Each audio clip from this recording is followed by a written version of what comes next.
Olá, bom dia. Professora Ana Flávia. Esse vídeo é destinado a você, aluno do 7º ano.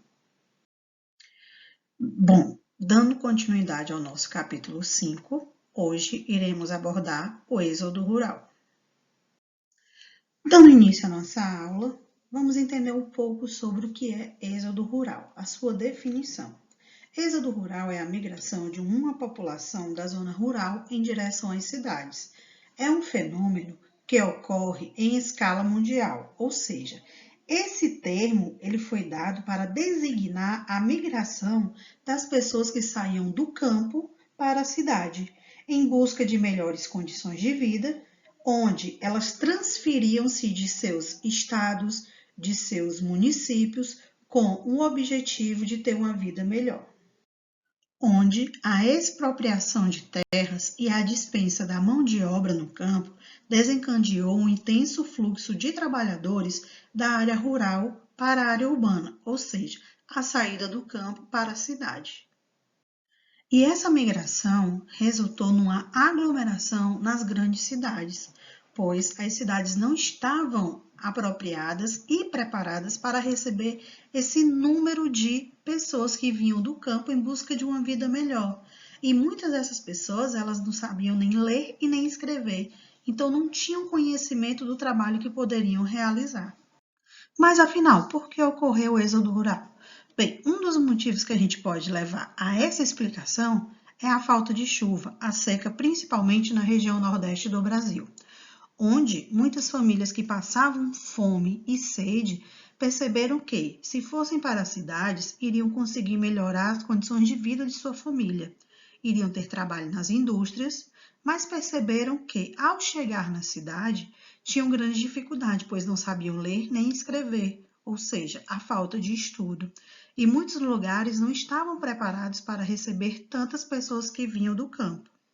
E quando as cidades começaram a ficar lotadas, muitas pessoas não tinham para onde ir, não tinham onde morar, muitos sofreram com falta de saneamento básico e doenças.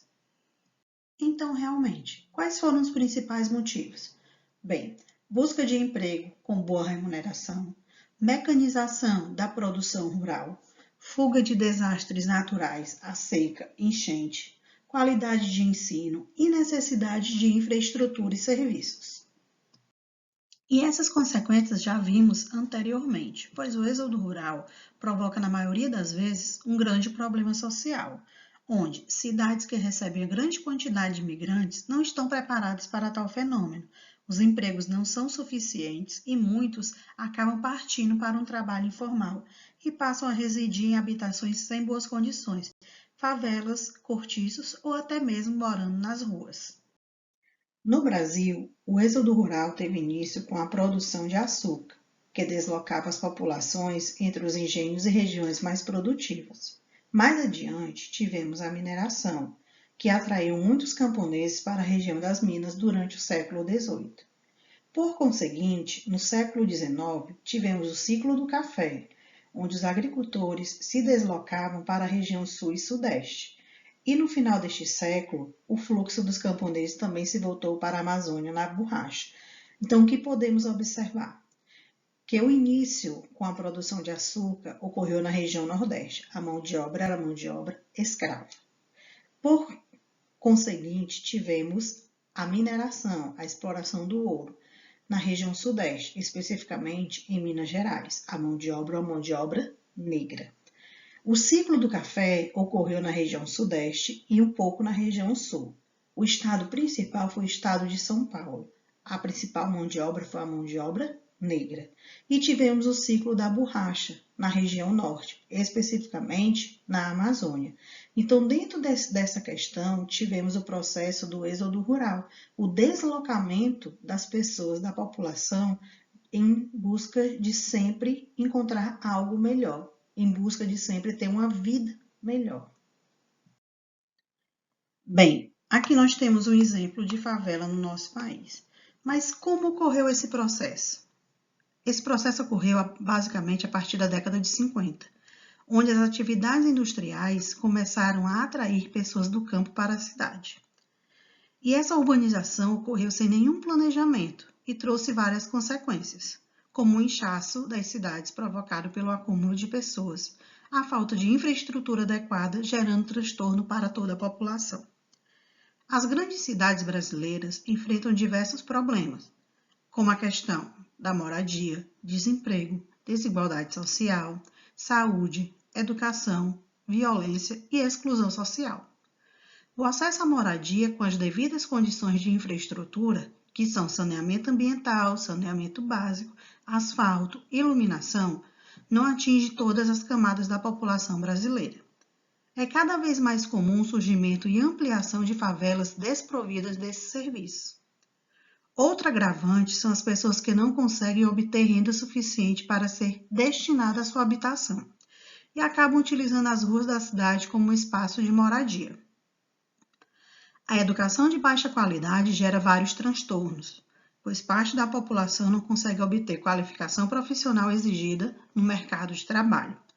Com isso, ocorre o aumento de desemprego e a intensificação das atividades desenvolvidas, como vendedores ambulantes, coletores de materiais recicláveis, flanelinhas, entre outros.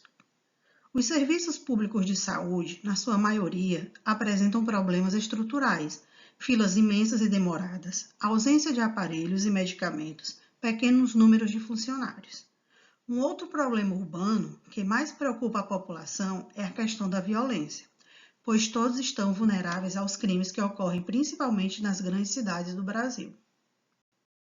Já os principais fatores responsáveis pela queda do êxodo rural no Brasil são a quantidade já escassa de trabalhadores rurais no país, exceto no Nordeste, que ainda possui uma relativa reserva de imigrantes, e os investimentos, mesmo que tímidos, para os pequenos produtores e agricultores familiares. Quem costuma realizar esses investimentos são os governadores dos estados, onde eles tentam barrar esse processo de migração, ou seja, o êxodo rural do campo para a cidade. Existem dessa forma vários programas sociais do governo para garantir que as pessoas encontrem melhores condições de vida no campo, embora esses investimentos não sejam considerados tão expressivos. Quais são esses tipos de investimento que podemos citar aqui? Sementes para o plantio, cisternas para poder armazenar água e fazer com que a família consiga se manter durante um bom tempo no campo. Já os processos nas grandes cidades, ou seja, a metropolização brasileira. Esse crescimento dos maiores centros urbanos, que receberam um grande número de imigrantes rurais, ocorreu entre a década de 50 e a década de 80. Isso levou à formação das primeiras metrópoles nacionais, cidades com mais de 1 milhão de habitantes. Qual estado a gente pode citar como uma dessas grandes metrópoles? O estado de São Paulo. E dessa forma, o grande afluxo de imigrantes em direção às metrópoles brasileiras gerou um processo de crescimento exacerbado, ou seja, desordenado, que, em muitos casos, uniram-se às áreas urbanas das cidades próximas, criando grandes aglomerações urbanas. Já as regiões metropolitanas começaram a surgir a partir da década de 70, com as aglomerações urbanas formadas em torno das principais cidades, ou seja, as metrópoles. De acordo com o IBGE, 26 regiões metropolitanas no Brasil existem atualmente. Juntas, elas reúnem cerca de 68 milhões de habitantes, aproximadamente 40% da população absoluta do país. Lembrando a vocês que o nosso estado do Ceará ele possui duas regiões metropolitanas. A região metropolitana de Fortaleza e a região metropolitana do Cariri.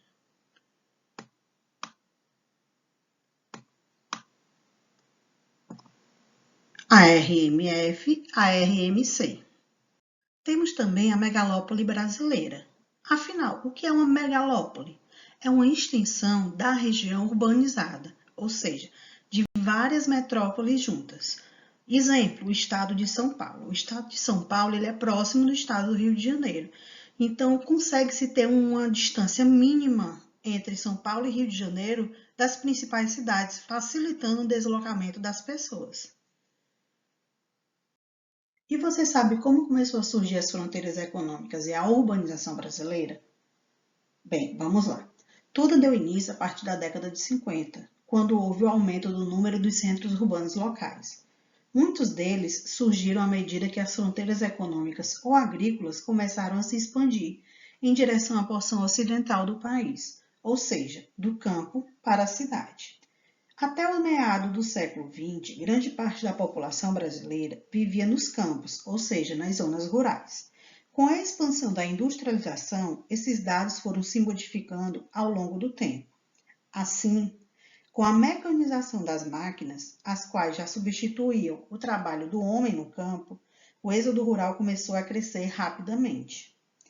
Esse fator foi influenciado principalmente em dois governos, o governo de Juscelino Kubitschek e de Getúlio Vargas.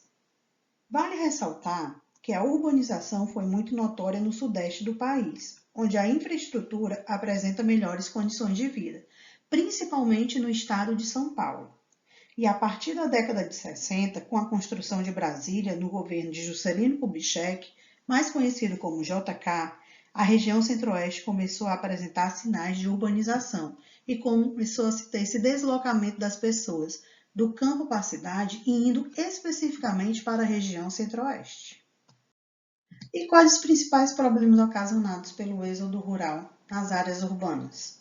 Vamos conhecer um pouco cada um agora. Primeiro ponto, o aumento do desemprego.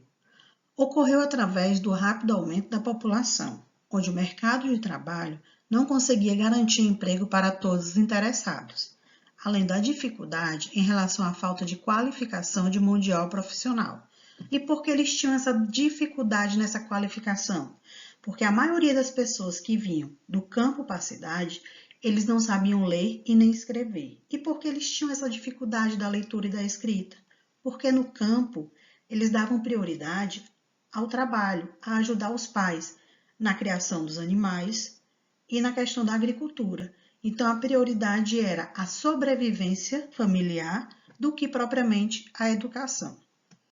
Vimos no slide anterior a questão do aumento do desemprego.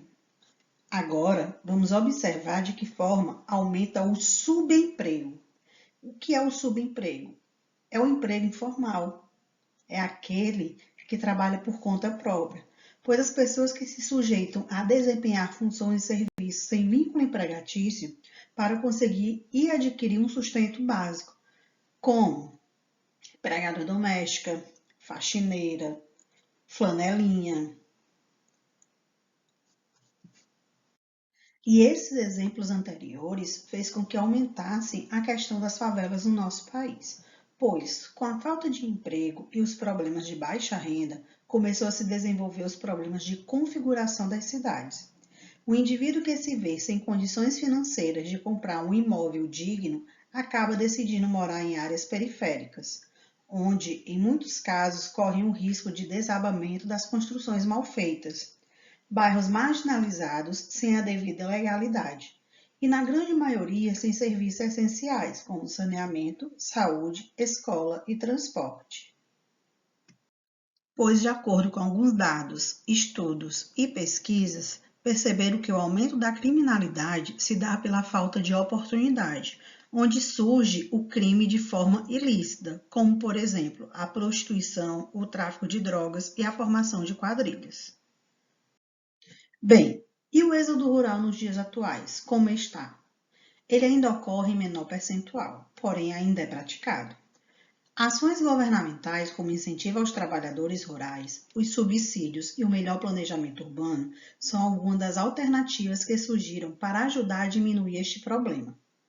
Atualmente, o governo busca manter o indivíduo do campo no campo, evitando assim que este se torne mais um percentual geográfico nas grandes capitais do Brasil, pois o movimento de saída do campo faz com que se diminua a população rural do país, gerando assim uma escassez de mão de obra, diminuindo também níveis de produção de alimentos e da própria matéria-prima. E para concluirmos, nós temos os tipos de migrações internas: êxodo rural, êxodo urbano, migração pendular e migração urbano-urbana. O que é o êxodo rural? É a saída do campo para a cidade, ou seja, as pessoas se deslocam do campo para a cidade em busca de uma vida melhor. Êxodo urbano já é o processo ao contrário, é a saída da cidade para o campo. As pessoas se deslocam da cidade e vão morar no campo. Migração pendular. São os trabalhadores que saem de casa de manhã e só retornam no final do dia. Migração urbana-urbana, a migração de uma cidade para outra. No caso, a migração urbana-urbana são pessoas que saem de uma cidade e vão morar em outra, independente de ser campo ou cidade. E a migração pendular é a questão do trabalho. Ela pode se deslocar de um município para o outro, mas no final do dia ela sempre retorna para o seu lar, independente do município que ela esteja. Fazendo um breve resumo sobre a nossa aula de hoje, vimos que o êxodo rural é a saída da população do campo para a cidade, motivada pelas condições desfavoráveis no campo, concentração de terra, baixos salários, carência, infraestrutura e aliados a fatores de atração na cidade, como oferta de emprego, melhores salários e ilusão de uma vida melhor. As consequências do êxodo rural foram o esvaziamento da população no meio rural, ou seja, no próprio campo, diminuindo a oferta de mão de obra, forçando a implantação de tecnologia na agropecuária, crescimento desordenado das cidades dessa migração que não estavam preparadas para os serviços e o aumento tão rápido do contingente, surgimento de favelas, cortiços e outros tipos de habitações improvisadas ou até mesmo subhumanas, como porões, sótãos e até grandes embalagens de madeira, debaixo de pontes e viadutos. Desempregos, os imigrantes não têm nível para serem absorvidos pela cidade, pois muitos não tinham condições de ter um emprego qualificado, porque eles não sabiam ler e nem escrever. O subemprego, atividades não protegidas por lei, sem ganhos mínimos e sem qualquer tipo de garantia presente ou futuro no caso de incapacidade ou aposentadoria. Surgimento de mendigos, prostituições, criminalidade e violência urbana, gerando um clima de insegurança em toda a população dessas cidades. O êxodo rural é o abandono do campo em busca da cidade, ou seja, o agricultor em busca de uma vida melhor, de melhores condições de vida, onde nem sempre, ao chegar na cidade, ele encontrava essa realidade. Muitas vezes ele se deparava com tudo desconhecido, com algo que ele não sabia como lidar. E vimos também os tipos de migrações internas, onde o processo de globalização, atualmente, faz com que as pessoas se desloquem cada vez mais para diferentes lugares do mundo. Dessa maneira, é possível perceber que esse deslocamento acompanha determinadas características, uma vez que eles ocorrem por razões previamente estabelecidas. Assim, podemos classificar essas migrações em migrações pendular, que é aquela que as pessoas realizam todos os dias quando vão de casa para o trabalho ou para a escola, funciona como um pêndulo que vai e volta, ou seja, o deslocamento ele é diário. Se deslocam no início da manhã e retornam no final do dia. Tivemos também a migração urbana-urbana, que é quando ocorre um fluxo de pessoas migrando entre as diferentes cidades em um mesmo território. Aqui no caso não é só a questão do trabalho, mas sim a questão da moradia. Vimos também a questão do êxodo rural, mais uma vez, que é o deslocamento das pessoas do campo para a cidade.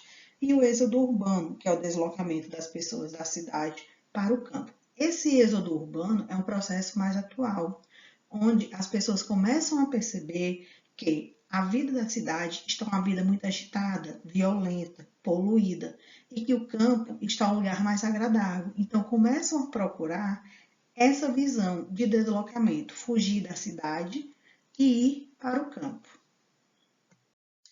É importante não confundir. Quando uma única pessoa ou família deixa sua fazenda para morar na cidade, não é êxodo rural.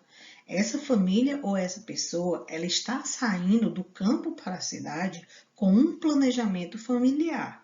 O êxodo rural é quando muitas famílias deixam o campo durante uma mesma época com o mesmo objetivo. E muitas vezes essas famílias são aquelas que não têm uma mínima condição de sustento. E concluímos hoje o nosso capítulo 5, o Espaço Rural Brasileiro, com a videoaula O Êxodo Rural. Até a próxima, um cheiro. Tchau!